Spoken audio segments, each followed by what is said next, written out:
Hello, everyone. My name is Zamanullah Sand. I facilitate virtual programs at Teacher Development Webinars.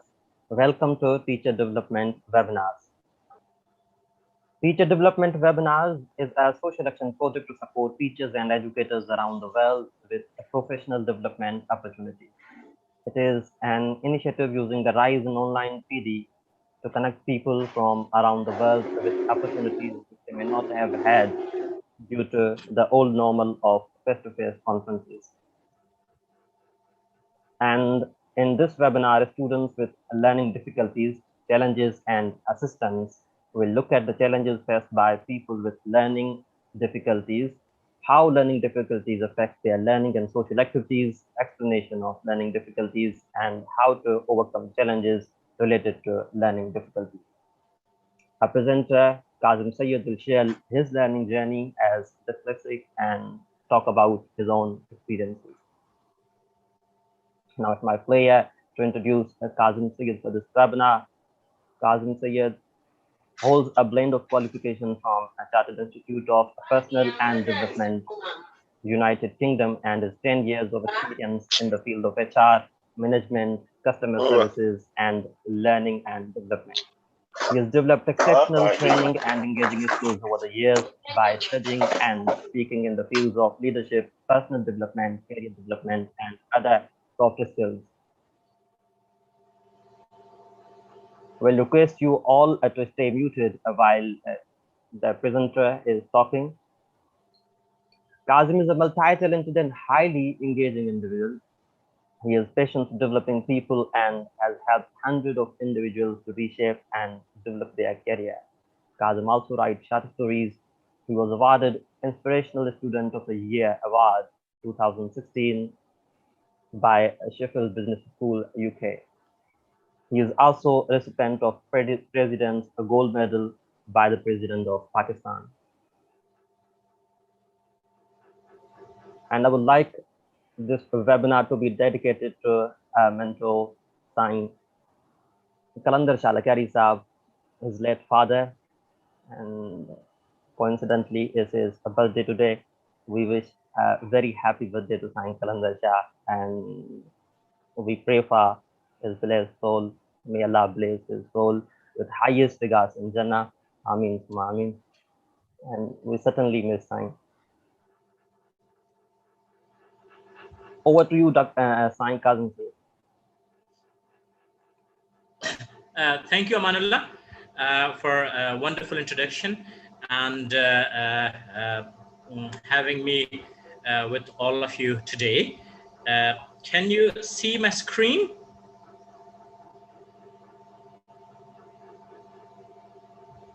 Can you see my, you see my screen? Yeah, right.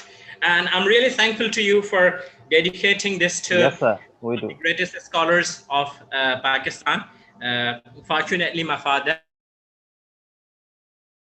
It's really great pleasure for me that I was born in his house, and I was born in a library which I still own.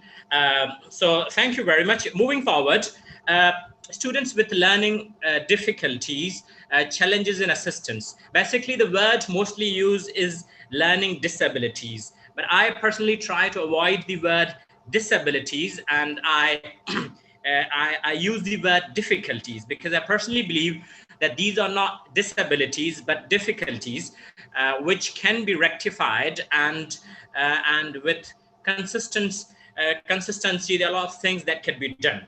Now, before we start, I would just like to ask all the participants, what are your expectations from today's this webinar? So if you could just write down a few of your expectations in the chat box, that will be easier for me to understand what you're looking for and move forward with your expectations. So I'll give you just 2 minutes to please write down your expectation in the chat box, and then we will move forward.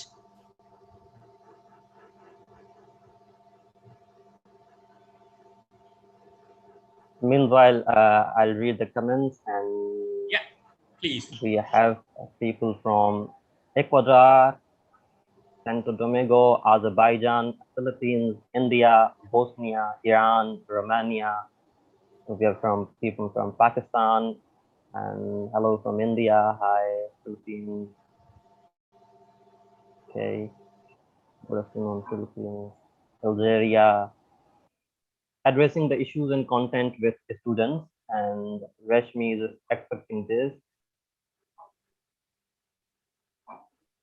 to deal with special students with special needs, improve my skill set on this matter. Reham says in terms of the using of technology, and how to deal with such students and improve their skills. Parisa says how to identify better understanding of how to identify. Sorry, they are coming frequently. So how to identify learners with difficulties and facilitate learning for them. Strategies to uplift learning and abilities of students, developing self-determination of low ability students. Simon Larik says to keep them motivated all the time. Salman Khan says understand the students' mentality. So these are some of the responses by audience. Wonderful responses. Thanks very much for your engagement in the chat. Thank you very much for writing down your expectations. And now there's a disclaimer that I want to make before we start. Uh, I'm not an expert on learning disabilities. I'm not a psychiatrist. I do not have any kind of degree in psychology. I do not have any kind of degree in even education. I do have a little bit background of learning and development, as training has been my field. I'm not an expert who deals with the learning disabilities. These all are the people who see learning disabilities from outside, whereas I am basically a dyslexic person. I have seen the learning disabilities from inside. So most of the content that we'll be sharing today would be my own experiences, how I came to know about the learning disabilities, what were the challenges that I was facing, what were my strategies, and how I dealt with all these things. Now, I'll start with my very childhood.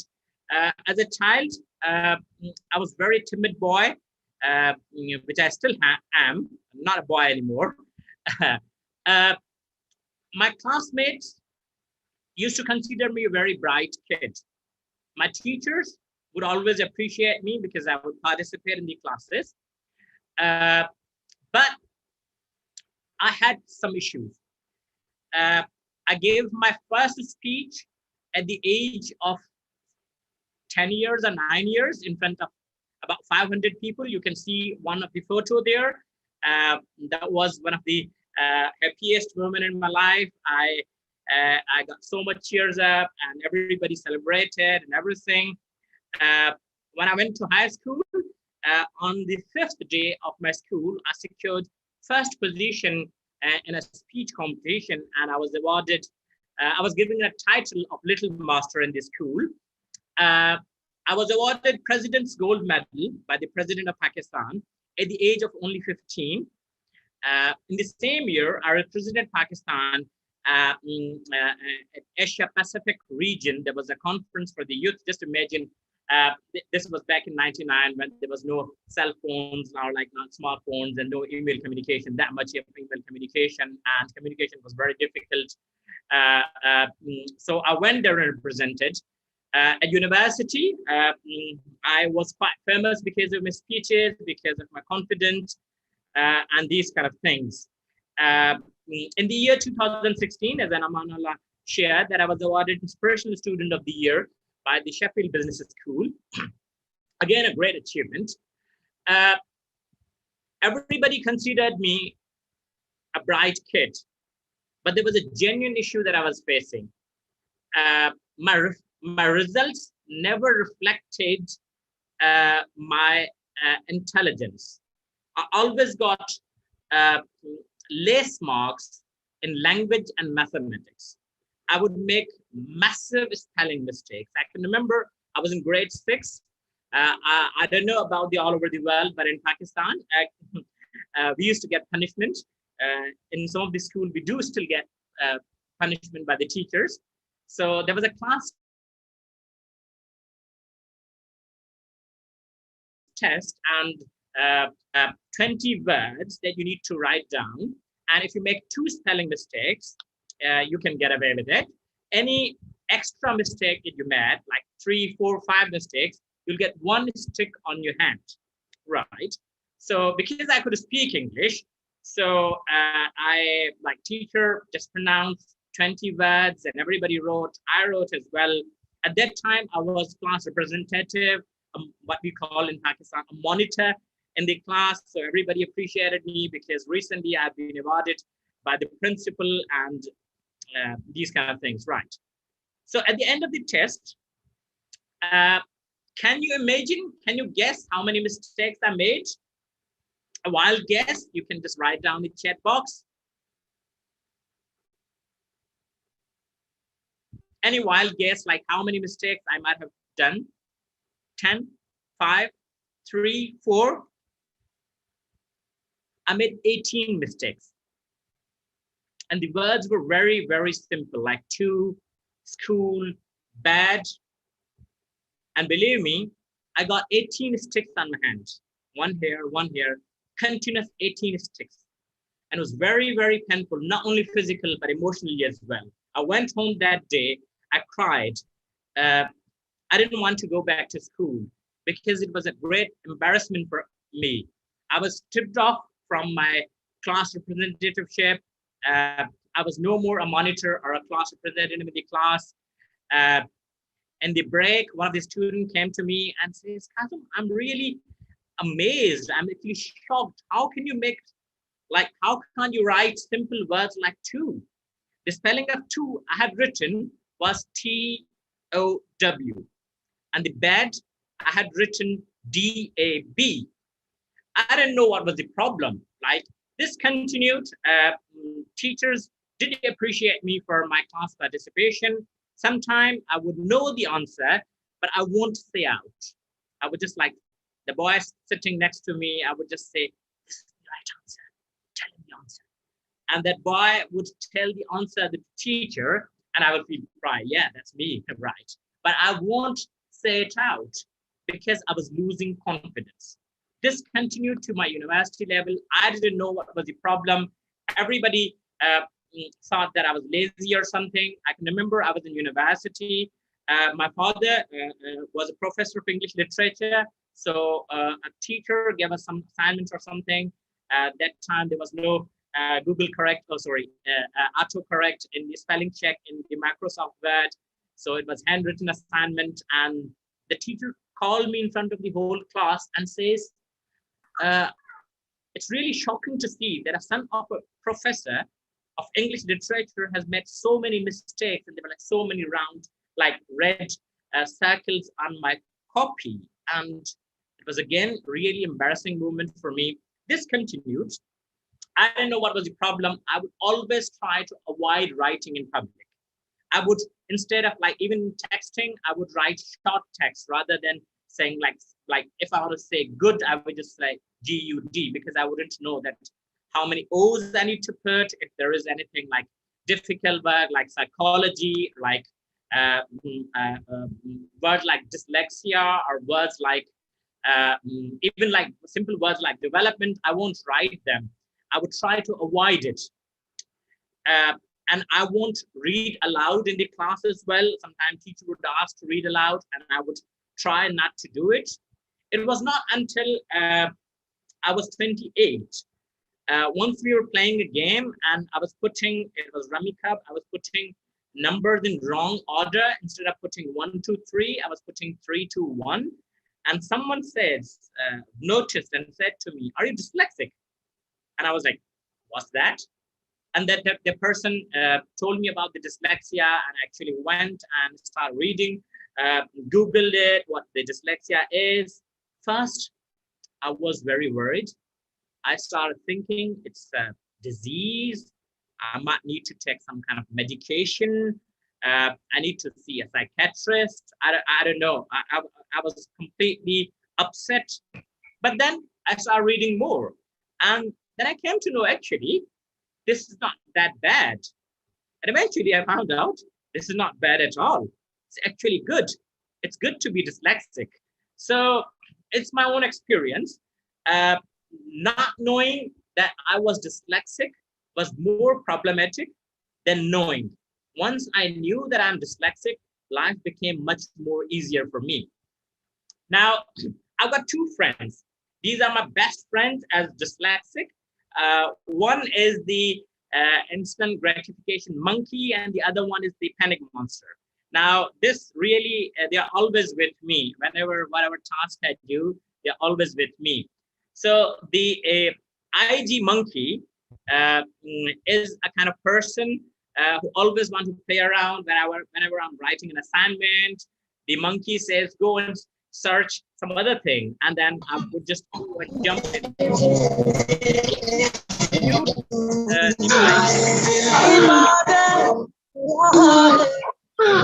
Nice song, but listen later on.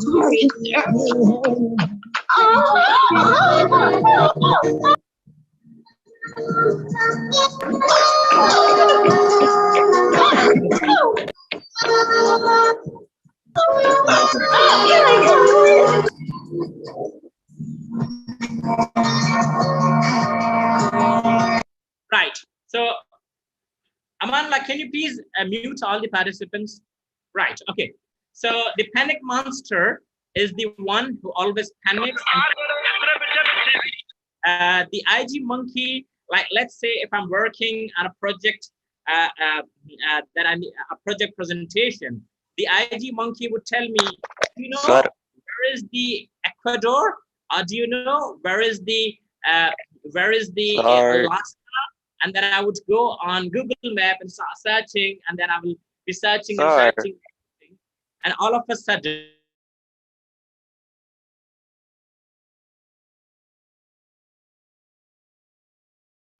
so these are kind of things that people like me always have.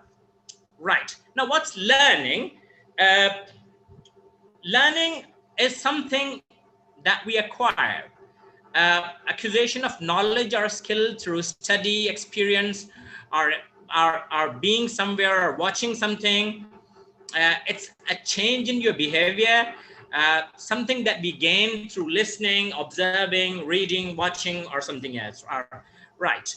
So this is a question for all the participants. I would want you to please write down in the comments, just 2 minutes or 3 minutes, write down the difficulties that you faced in learning. So I'll just give you 2 minutes. And Amanla, will you please read out the difficulties of the participants?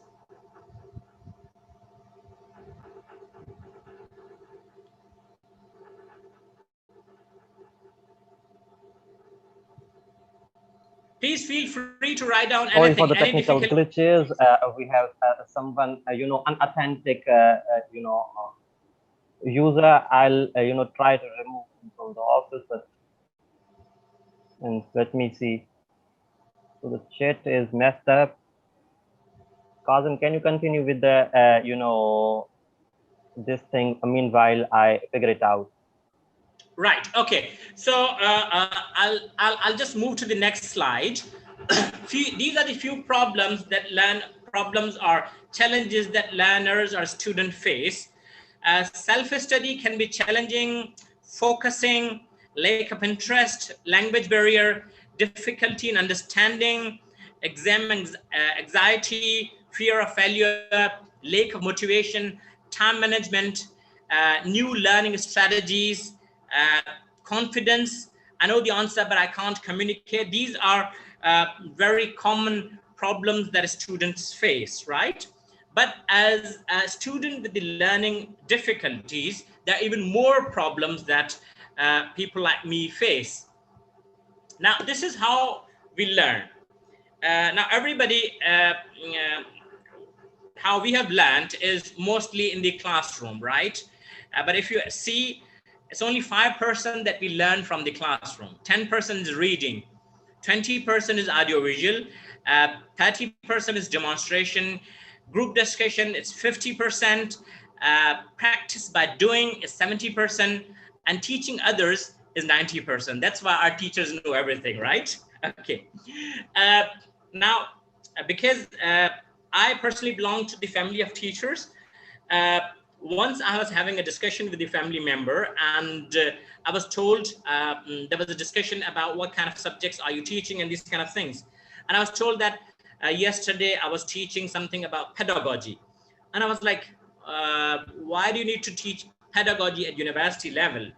And I was told that it's important because these students would become teachers in the future. And the first question in my mind, would they become a primary teacher? And I was told, no, not primary teacher, but university teachers, or maybe something like that. And my response was, why pedagogy? Why not andragogy? Because if you're teaching adults, then it should be andragogy, and andragogy is completely focused on learning by doing. When we do things, we learn more. So when it comes to the people with the learning disabilities and difficulties, first two or maybe three, lecture, reading, and audiovisual, they're not very useful.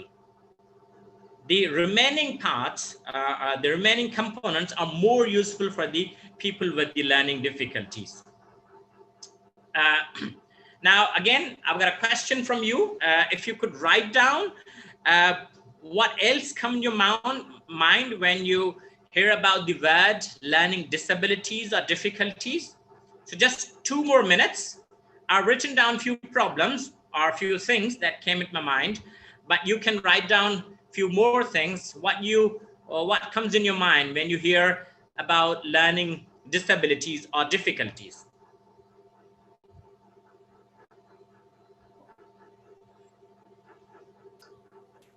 Yes, participants, please use chat box to share your answer. And I'm again very much sorry for the inconvenience caused in the chat box. Someone entered and he had something bad in chat box, but thankfully I've managed to remove him. So yeah, lack of concentration.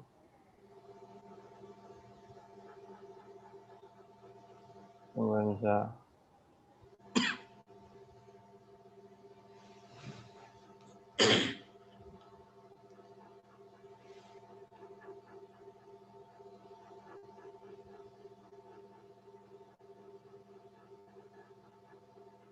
unable to read or comprehend, difficulty to guess, demotivating a student by bad behavior, distractions, arranges unsuitable environment.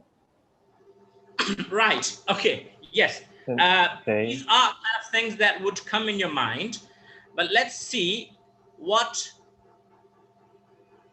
Okay. We will in next slide that we will cover. Do you know anyone with the learning disabilities? Are you aware that any of your friend or family member or classmate has got learning disabilities or difficulties? Okay. So now we come here. What is learning disability? Learning disability or difficulty is not a disease. Keep in your mind, it's a condition, right? Like there are people who are genius. Being genius is not being like problematic. It's a condition that allows people to think in a different way. Learning difficulty can include difficulty in learning new skills such as reading, writing, spelling, understanding, and processing information. Communicating and interacting with the others can be also one of the symptoms. Now, we will just quickly move to one of the learning difficulty or disability. I'll be more focused on dyslexia, although there are more learning difficulties. It's a specific learning difficulty that's related to language-based processing skills that include reading fluency, decoding, writing comprehension, recalling, spelling, and sometimes speech. There can be a problem related to speech as well. People would just choose some words. When they write, you won't see helping verbs. M would be missing. There'll be grammatical mistakes as well. So some, in severe cases of dyslexia, people would see blur words. They would see some of the words or even letters moving from one place to another place. So dyslexia is kind of like learning disability like around 10% of the population in the world are either dyslexic or have any kind of learning disability. Now, there is this small task that we all are going to do together. So everyone, I would request you to please pay attention. And these are some images. We would just all together, right? What we would do is just, we would read out, not read out, we would just name the objects and I will pronounce the words. And you do it as well when I start. And let's see who finishes this task quickly. Is it you guys or me or anyone else, right? So I'm going to read, I'm going to name these words, and let's see. At the end of this exercise, I'll explain you what is this exercise for. This is called rapid atomized naming task. So I'm going to name these objects and then we will see, right? So we are going to start now. I'll request everybody to please see the picture and name these objects, right? Book, cup, apple, stool, apple, cup, stool, bucket, book, bucket, bucket, stool, cup, apple, cup, stool, bucket, book, book, apple, cup, stool, apple, bucket, book, cup, apple, stool, bucket, stool, book, book, stool, bucket, book, apple, apple, cup, cup, bucket, book, cup, stool, book, bucket, bucket, stool, cup, apple, apple, cup, stool. Right. Did anyone finish before I finished? Or was it anyone who couldn't finish before, sorry, after me?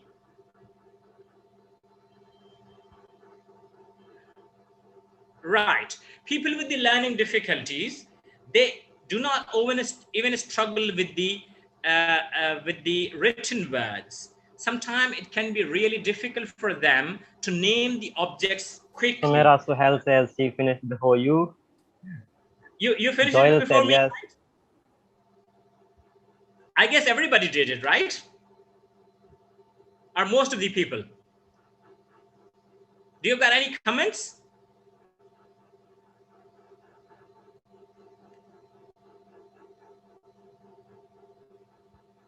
Right. So it's not only the written words that are difficult. Sometimes naming the objects can be difficult as well. You can go on this given link and try some other exercises as well. Now, this is a little test. Obviously, we don't have enough time. This is quite old one. British Dyslexia Association, they had produced it. You can just do a kind of like self-test and see that do you have any kind of symptoms of dyslexia? This is not 100% perfect. For the assessment of dyslexia, you need to go to a proper a practitioner. They would diagnose it properly and see that where do you stand. If you do have dyslexia, then where do you stand? So this is just a small test. There are a few questions that you can quickly read and just see, do you face any kind of challenges that are there? And there's a link given there, and you can just Google it like dyslexia test, and you will find lots of stuff, right? Now, how dyslexic mind work? There's a small video that I would like to play for all of you. So I'll request you to please pay attention. Meet the dyslexia. A spiraling of pictures, feelings, and experiences. Simply put, the dyslexic uses the right side of the brain, which is visual, instead of the language part, the left side. It makes dyslexics creative, out of the box thinkers, but also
Right. So you see how a dyslexic brain work. It was just short video just to give you an idea how things are processed in dyslexic mind. Like, let me give you an example, right? Uh, uh, Again, I would request all of you to listen this carefully, and after just ending the small story, I would ask you a few questions, right? So there's a big playground, and I was crossing from there, and then I saw four boys standing in the middle of the field. One boy is juggling a football. There's another boy, he's wearing a t-shirt, and there's another boy, he is having a cricket bat, and he's moving the cricket bat. Behind them, there is a girl who is trying to put some stuff in the bag, and there's a really big playground there, and there are some people standing at the other corner of the field. Now, right. Uh, did any of you, let's be honest, right? Did any of you saw the color of the boy, uh, color of the shirt of the boy who was juggling the football?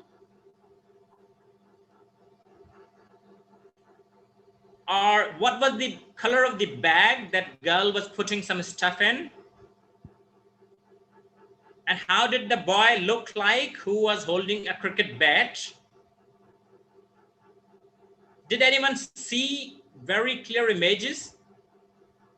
If yes, just write it down. If no, that's perfectly all right.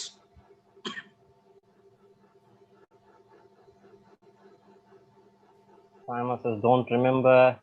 And there were some audio issues. They say that the voice was Right, low. okay. Need to No problem. understand that. When Not I clear. was Okay. when I was giving this task, literally Little. could Mm-hmm. I could imagine every single detail of the small story. I knew, I could imagine what was the color of the shirt of the boy who was juggling a football. I could see the color of the cricket bat. I could see how do the boy look like. I could see what stuff that girl was putting in the bag. So dyslexic mind is very, very good at imagination, and it's very good at paying attention to detail. And because it's so much colorful inside, it focuses more on images and things related to that. Now, seeing dyslexia differently is really, really important. So I'll just play this video for you.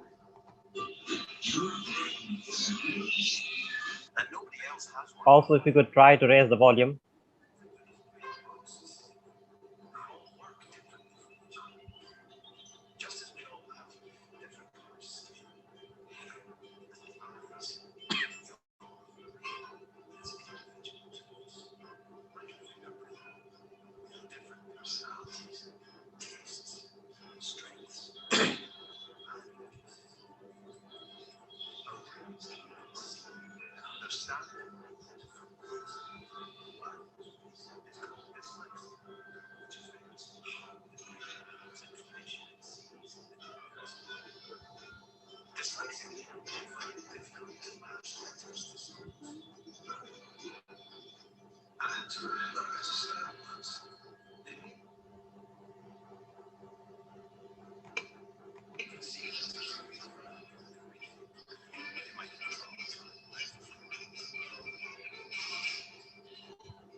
That's me.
All right, there were a few comments about the audio. Did Amanla, could you hear the audio of the video? Could you hear the audio in the video? And they couldn't hear the audio, but video was visible. There was sound, but inaudible. So It was audible, right? Okay, that's fine. I'll give these these slides to you so you can share with the participants. They can watch it later on. So we will just move to next one. Okay, so being dyslexic is not only about having problems in your life. if we could, There are lots of strengths. Normally, with the dyslexia, there are lots of challenges associated, like stress, low esteem, time management, phonological processing, and these kind of things. But there are lots of strengths as well. They're really creative. They are really empathetic. They are critical thinkers. They're imaginative. They are strong. They've got strong reasoning skills. They've got can-do attitude, and they fight till the end. They don't give up very easily. They have got excellent visualization skills, and they're good at speaking. They're good at storytelling and these kind of things. They're good at convincing as well. I'm not. Not all of them. Right. Now, because dyslexic people are kind of like, they've got some extraordinary things, they've got some extraordinary strengths, famous people who have changed the world. I personally believe that lots of things that we today know or we experience, many of them are because of the dyslexia. The famous theory of relativity, Einstein's equation, what's is equal to E is equal to mc square. I personally believe that that's creation of dyslexia, because just to think that energy E is equal to mc square, you need very, very strong imaginative skill or visualization skills to actually imagine that back thing. So there are lots of things that dyslexic people have done in the world. I'll just play a small video so that you know how many of the people that you know are basically dyslexic. Famous people.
And I'm also dyslexic. She missed me in the video. Right. Okay. Now we will come to some other learning difficulties or disabilities. Then there's one called dysgraphia. You might have seen students who, when they write, the writing is not clear. They will start at the top of the page and at the bottom of the page. Their spellings would be really poor. Problem may include the writing that can't be read, difficulty in composing writing and thinking. So these kind of like writings you might have experienced in your life, or maybe you have written something like this. So this is due to dysgraphia. And then we have dyspraxia.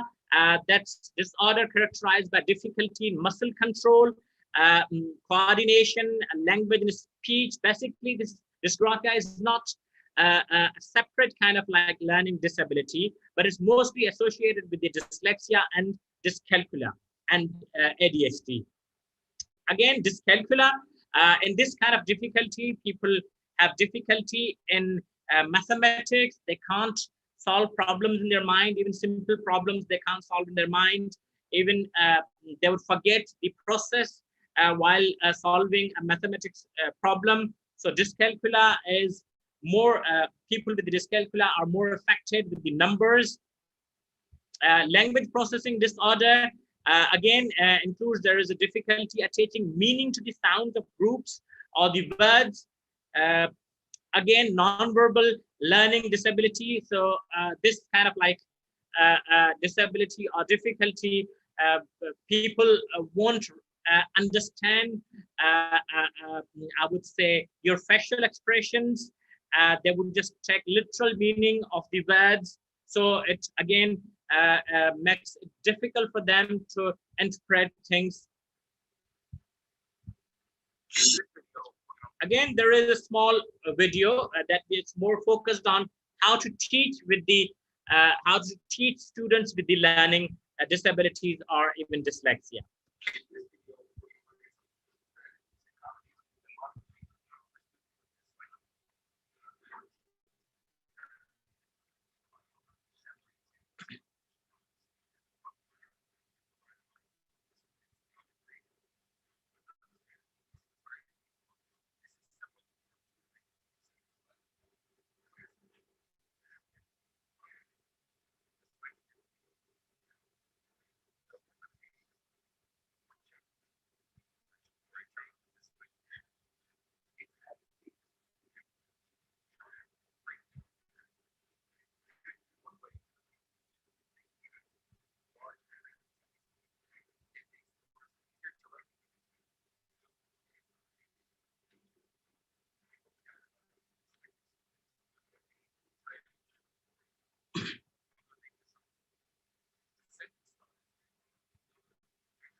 Right. So these were the few strategies that were recommended, and there were the few strategies that I have developed myself. So how can you help? Break the learning task into small steps, bite-sized chunks, right? Plan it in advance. This really helps a lot. I plan almost everything in advance. I've got like hundreds of reminders in my phone. I set reminders that keep me on the track, that help me to understand what I need to do and plan. Probe regularly. If you're teaching someone else, you can probe them whether they understand or not. I probe myself continuously, try to reread things and try to pause videos and try to understand the information in it. Uh, you can present information more visually or verbally. That's why I gain all of my most of my knowledge from the documentaries rather than reading books. Use diagrams, graphs, and pictures. Use examples, because when you use example, people with the learning difficulties, they actually create an image in their mind, so it's more easier for them to understand. Allow students to use tape recorder. I used to record my lectures and then listen them later on. It really helped me a lot. Allow students extra time in the exam or even the tasks. I used to get 20% extra time in all my exams at the university, Sheffield Hallam University. Again, gain your confidence. If you are dyslexic yourself, think of the things that you are strong at, like imagining, problem solving, commitment, or strategic thinking. Do not underestimate yourself under any circumstances, because in my life, I've learned that if you try until the last end, there are chances of getting something done that's 99.99% impossible, because that's what I've done in my life. So I would again say, do not give up under any circumstances, because these learning difficulties actually give you courage and keep you on the track. If you have never experienced any such problem, then help someone who is having learning difficulties, because it's really, really difficult. That when you face lots of problem from your peers, your parents, and your teachers, because they don't understand what kind of problems you are going through. And once you understand their situation, it's much more easier for you to actually help your loved ones. Most importantly, again, I would say never give up. Right. Now, I personally, again, we have got short of time. We've got only a few minutes left. I feel really proud that I'm dyslexic. There was a time that I used to feel shy. I used to feel ashamed for my spelling mistakes and for all the reading and these kind of things that I used to do. And then when I found out I'm dyslexic, actually, I've written down a signature in my email that says, I'm dyslexic, please ignore these spelling mistakes, because I own it. Because I think that when you acknowledge your difficulty, it's much more easier. Because when you make 10 mistakes in your email and the other person doesn't know that you are dyslexic, other person would think like, how come he be like managing such kind of organization or a project when he has done so many mistakes? So what I do, I acknowledge that I am dyslexic. I feel proud to be dyslexic. And if you are dyslexic, or if your child or any loved one is dyslexic, you should be proud of him, because he or she is not average. Sorry, I don't want to be offensive to anyone. Those people who do not have learning difficulties are basically average. I won't call them normal, because when you say normal, then the opposite of the normal is abnormal. Whereas average, the other person can be above average or below average. So average people should help people with the learning difficulties so that they can cope up with the life. There's only one thing that makes me feel bad about being dyslexic. This has been kind of haunting me since I came to know that Donald Trump is also dyslexic. So he's kind of like in the same line that I'm standing. And although he's never got any kind of diagnosis, because he was quite stubborn to actually realize that he's dyslexic and he has kind of any kind of learning disability.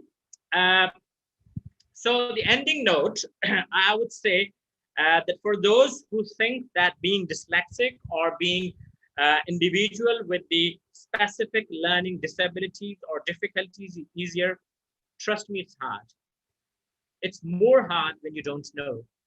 And when it's even harder when people around you do not understand it, because the learning disability only affects your uh, specific kind of skills, a specific kind of skills that are related to your learning.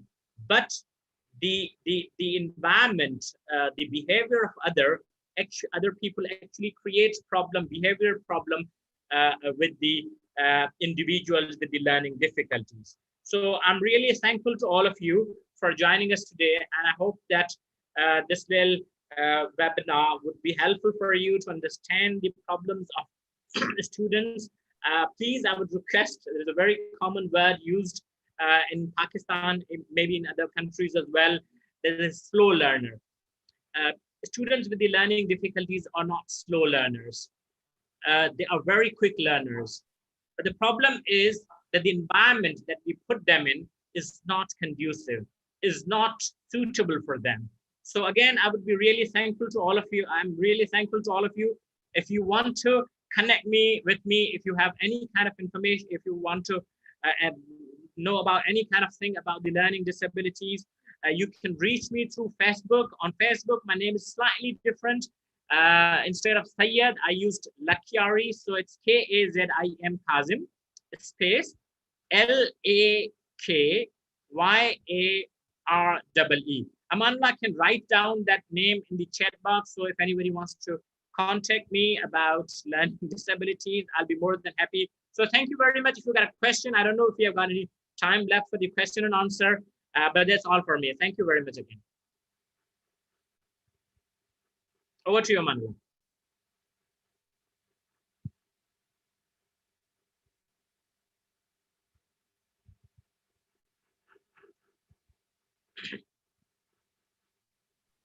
Thanks very much. Thanks very much, Kazim. It was very informative, and we got to talk about.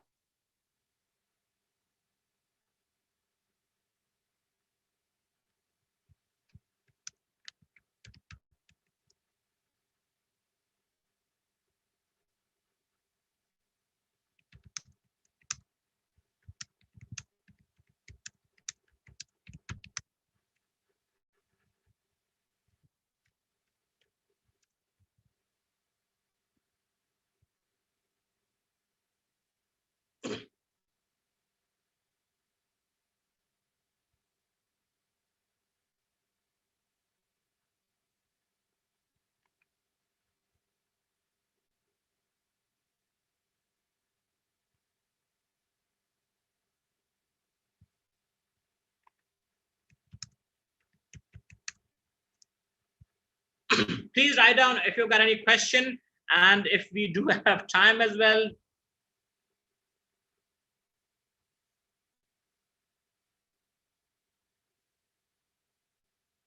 Right. So this question is: can you relate self-determination theory with slow learner? Right. As I said, that slow learner is basically not a slow learner. Pardon? Do you want to say anything, Amanullah? So I lost connection for a time, and right. So I'll answer two questions. I lost connection for a bit, so sorry for the inconvenience. Right. Sure. Sure. Go ahead. So there was question: can you get rid of it? No, you can't get rid of it. You're born dyslexic, and you'll die as a dyslexic. So there is no remedy, because this is not a disease. So it doesn't have any cure, right? So it's a condition. You can't change a genius person to a normal person. So you can't change a dyslexic to an average person. And there was a question about the slow learners. So slow learners are not slow learners. They learn differently. And people with the learning difficulties, they mostly are quite self-determined.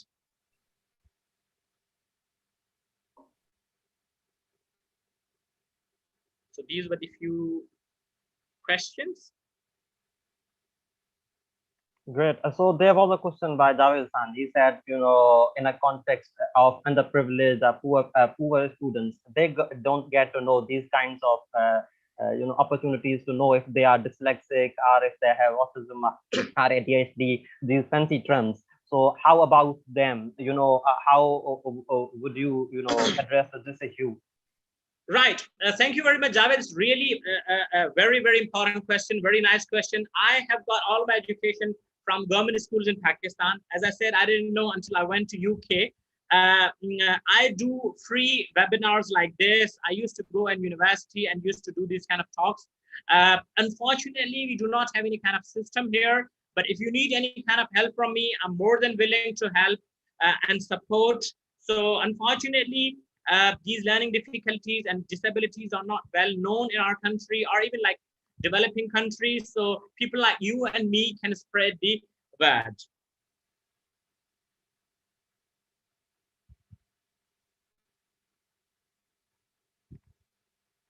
There was another question, I think. Yes, thanks so very much for addressing it, and for being supportive to offer these webinars for free. And first of all, lots of appreciation from Nadine Tolibas. She's from Egypt, and she said kudos to Mr. Sayed for all his work. And she asked how to assist an ADHD or a special case student through online classes. So if you could, offer some of the ideas, because in this pandemic we are dealing with this virtual mode of teaching. So how to deal with those students, in online teaching context? Again, I would say I'm not expert on teaching strategies, but how I can just share that how I want to learn as a student in an online class. If there's an online class and teacher is continuously talking, I won't understand much of it. If you make your slide, I'm not saying that my slides were very interactive, but if you try to make your class interactive, this helps a lot. If you use more images and less text, it again helps the students a lot. And if you allow enough time to the students to understand things during your class, it will help again. So the basic principle is again same, whether it's online class or it's physical class, that their learning requirements are slightly different than the other students. So maybe a separate chat box or maybe a separate classroom. I don't know. There's an option in the Zoom that you can put people in a separate box where you can teach them separately. So it's just paying extra attention and including more and more visual and videos kind of stuff in your lecture and making it more interactive for them and allowing them extra time. Great. Yes, breakout rooms in Zoom can be, a great option for this kind of learners. So, yeah. So I've shared the survey link, feedback survey link to get your certificate. So if you fill these certificates, if you are not able to fill this form, and please try again, 24 hours later, because there's a limit to these forms. And if we are overwhelmed by the responses, it will limit your responses. So you can try this tomorrow after 24 hours.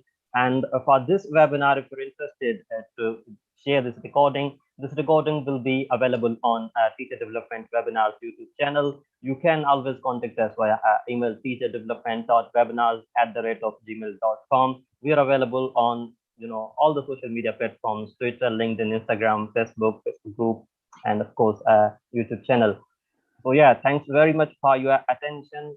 Thank you so very much, Kazim, for such an interactive session, and we really appreciate your help and your ideas, your story, and sharing. And especially, I'm happy, to be dedicating such a wonderful session to your late father, our mentor, our guide, Science Sayed Kalandar Shah. Happy birthday, Baba, and I hope you will be in heaven. And yeah. So yeah, we are remembering him, and this is kind of great privilege, honor, and pleasure for me. Thanks very much. I would at this point also remind you to please follow COVID COVID-19 protocols and SOPs, we are seeing this deadly coronavirus wave.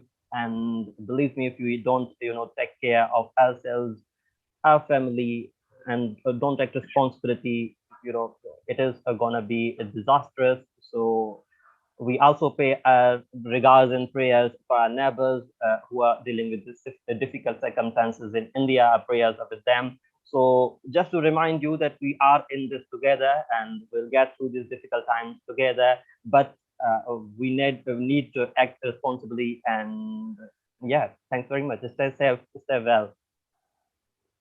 Goodbye, Thank you very everyone. much. We Tata. appreciate your participation.